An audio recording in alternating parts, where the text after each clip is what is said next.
Well, welcome back. Hope you enjoyed a brief 10-minute break. And just a reminder that during the break times, please visit those virtual halls, the exhibit halls, and get in on that raffle for some great prizes a little later on. But we've got a great prize right now. We're going to talk about the intersectionality of diversity and the arts with Mike Berry, who's Secretary of the Tourism, Arts, and Heritage Cabinet, and Kim Baker, who is President and CEO of the Kentucky Performing Arts Center. So this is going to talk about the intersection of diversity and arts being undeniable, whether print, visual, or performing arts. We are fortunate to have a plethora of wonderfully unique and talented artists throughout the Commonwealth. You already know that. Secretary Berry and Kim Baker will discuss and highlight the various art forms that bind us, guide us, and ultimately help unify our state. I'm going to give a little bit more background about each presenter, and all of the bios are in full length on the website, so just make sure you go there if you want to know more about the presenters. I'm just going to highlight a few key points. Secretary Mike Berry was appointed by Governor Andy Beshear to serve as Secretary of the Kentucky Tourism, Arts, and Heritage Cabinet on December 10th of 2019, where he is responsible for 13 diverse agencies. Berry oversees state tourism operations and helps guide Kentucky's efforts to ensure tourism has a strong economic impact on the Commonwealth. As Secretary of the Tourism Cabinet, Berry serves on 14 boards and commissions, including Vice Chair of the Kentucky State Fair Board, the Kentucky Horse Park Commission, Kentucky Horse Racing Commission, as well as the boards of the Kentucky Performing Arts and the Kentucky African American Heritage Center. Don't know where he finds the time. Prior to his appointment, Berry served as the longest-serving president and CEO in the history of the Kentucky Derby Festival. And Secretary Berry dedicated 22 years plus to one of the nation's largest and most notable civic celebrations. Ms. Kim Baker is President and CEO of the Kentucky Performing Arts. As strong and dynamic leader she is, with extensive experience in arts administration and theater management. She's worked hand in hand with her board members and board of directors to develop and implement a visionary strategic plan.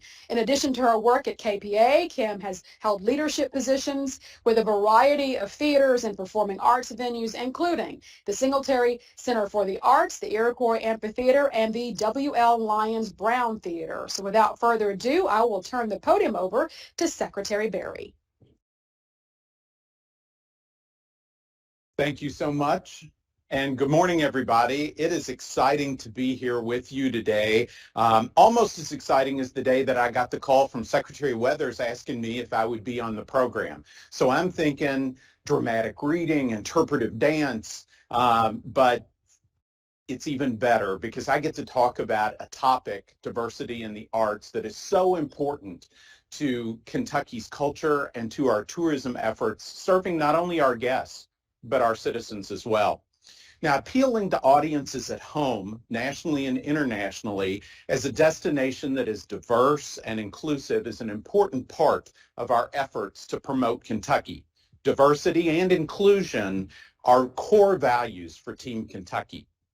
Whether you're a local or you're a traveler, seeking an adventure in Kentucky, we want the Commonwealth to be known as a place that welcomes and celebrates people of all backgrounds.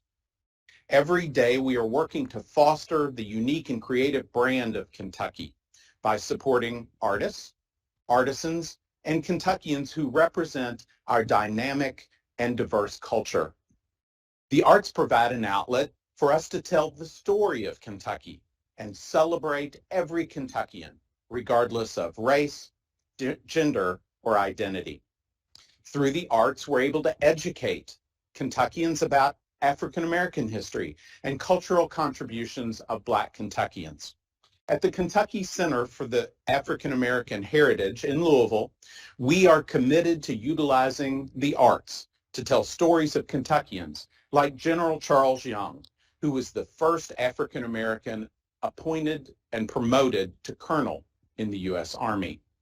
We also tell stories of performances like Songbird of the South, which captures the story of rhythm and blues singer Marianne Fisher, who was born in Henderson, Kentucky, and later won a talent contest at the Lyric Theater on 6th and Walnut Street in Louisville, which is now Muhammad Ali Boulevard, paving the way for future musicians. Tomorrow, you will hear from Crystal Wilkinson, who was appointed by Governor Beshear as Kentucky's first Black woman as poet laureate. Crystal is an award-winning Kentucky author who has utilized the arts as a platform to highlight the Appalatin movement that focuses on the cultural contributions of African-American artists, writers, and musicians. The beauty of Kentucky's arts industry is that it celebrates diversity in unique ways and represents Kentuckians from all walks of life. No matter age, race, gender, religion, or sexual orientation, Kentucky's story is your story, and we welcome you to be a part of it. Connecting Kentuckians to diversity through the arts, regardless of zip code, is another vital part of Team Kentucky's commitment to you and to every Kentuckian. Through the Kentucky Arts Council, we offer traveling exhibits that highlight Native Americans and soon the Hispanic and Latinx culture of the Commonwealth. If you visit Frankfort this November, you can experience the very first Native American art exhibit in the Capitol Rotunda in recognition of Native American Heritage Month. Exhibits like this serve as a mechanism for bringing diversity to rural Kentucky and to reinforce our commitment to highlighting all cultures through the arts. With American Rescue Plan funding, we have invested in arts organizations throughout Kentucky that represent LGBTQ+ communities and artists.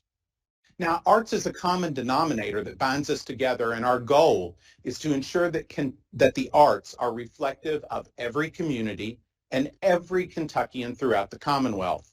For years, the arts have served as an amazing platform to share the stories of Kentuckians. In Berea, when you visit the Kentucky Artisan Center, you can see firsthand the work of talented Kentucky craftsmen. You will find pieces from former UK basketball player LaVon Williams, a wood carver of urban folk art, and Stephen Wiggins, a young academic who released a diversity series of linoleum and screen prints. The arts strive to be a voice of the people, and performing arts is no exception. Kentucky Performing Arts is a vital part of our cabinet, and I'm honored to have Kim Baker, their president and CEO, here with us today. After an 18-month intermission due to COVID-19, the Kentucky Center in Louisville is back open, and it's already doing its part to ensure the diversity of Kentucky and its representation through the arts. Kim and her team are committed to connecting Kentuckians in every corner of the Commonwealth with the arts, and even recently announced the expansion of the Governor's School for the Arts, which will now welcome approximately 500 students, double the usual number, into its Summer Arts Immersion program, which is done at no cost. And this is a program that is slated for at least the next 3 years. So with that, it's my pleasure to turn it over to Kim Baker with our thanks for her incredible dedication. Kim?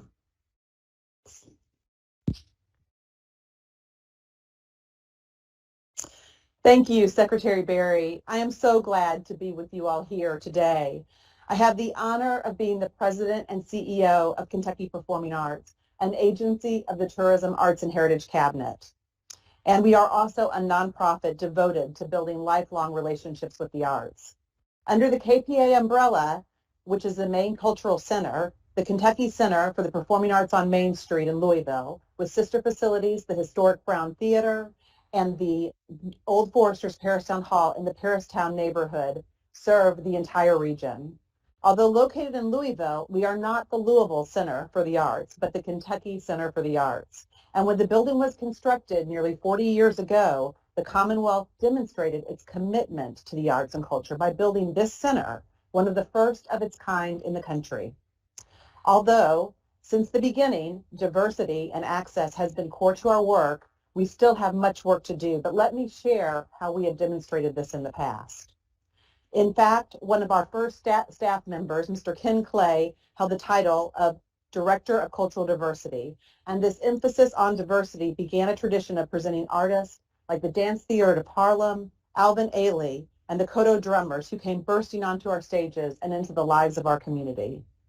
Today, with 2 new theaters under our wings, we have the most diverse programming of any performing arts organization that I'm aware of. From classical ballet to modern dance, hip-hop to symphonic music, experimental theater to Broadway, if your heart beats, there is literally something for you on the stages of Kentucky Performing Arts. Partnering with the Kennedy Center in D.C., Kentucky Performing Arts developed accessibility programs for the blind, deaf, hard of hearing, and those with physical and mental impairments to ensure access to the arts for all our community members. Not long after Kentucky Center opened, the Governor's School for the Arts was born. The Commonwealth saw the importance of what programs like Governor's Scholars did for our young academics and recognized that our young creatives needed similar opportunities. With just over 100 students in that first year in 1987, GSA has grown but has been unable to serve the many young people that have qualified for the program. But today, due to ESSER funding and a 3-year grant through the Department of Education, we are thrilled that GSA will be able to double in size and serve over 500 students each year. This makes GSA the largest free arts-intensive program of its kind and the only program in the country partnered with a major cultural center. The program serves young creatives from every corner of the state, coming from different economic, cultural, and geographic backgrounds. With a passion for the arts uniting them, they leave the program proud to be Kentuckians with a vision for the future and a vast support system to help them along the way. I can say all these things happened with certainty because I myself was a member of the first class of GSA in 1987. When the pandemic tore through our lives, Kentucky Performing Arts went through its greatest challenge to date. Stages were darkened, 75% of our workforce was furloughed or laid off, and we were shuttered, as Secretary Berry said, for 18 months. But we used our creativity and resilience to keep delivering upon our mission, keeping diverse artists central to our work. We launched KPA at Home almost immediately, showcasing 117 artists of all types. Viewers from around the Commonwealth, the nation, and 11 different countries were able to experience Kentucky's diverse artists. Governor's School for the Arts went digital. Young musicians performed together from their own living rooms, played duets from one side of the state to another. Community existed, but in a very different way. There is much work for us all to do to ensure we live in a more inclusive and equitable society. Diversity and equity are in the center's values, our strategic plans, our priorities. We are having critical conversations at all levels to build understanding and create an environment of trust, impact, and change. The arts do build bridges of understanding. In fact, I don't know of anything quite like the experience of an artist walking onto the stage in a theater, and so begins a unique experience that is as much shared as it is personal. I have seen people from all walks of life come together, finding common ground through the artists and stories that bring them together. We are on a journey to ensure we are building a better future through awareness and action in diversity, equity, and inclusion. The arts can help us on this journey in a powerful way. I am so pleased that the organizers of this conference had the foresight to create a day that will include creative breaks from talented and diverse artists. I invite and I encourage you to sit back and be transported. I promise you will learn something surprising about yourself and others through these performances. With that, I understand we are now going to see and hear some wonderful music that blends Appalachian roots with Latin beats. And of course, their name is Appalatin. Thank you very much.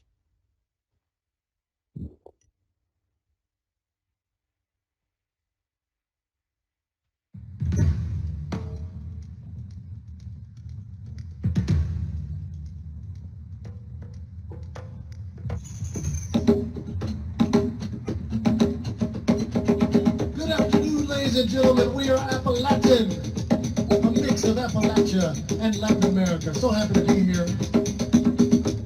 We're going to play for you guys a traditional song from the Andes Mountains. This one is called Alpamayo.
Del otro lado de la vida.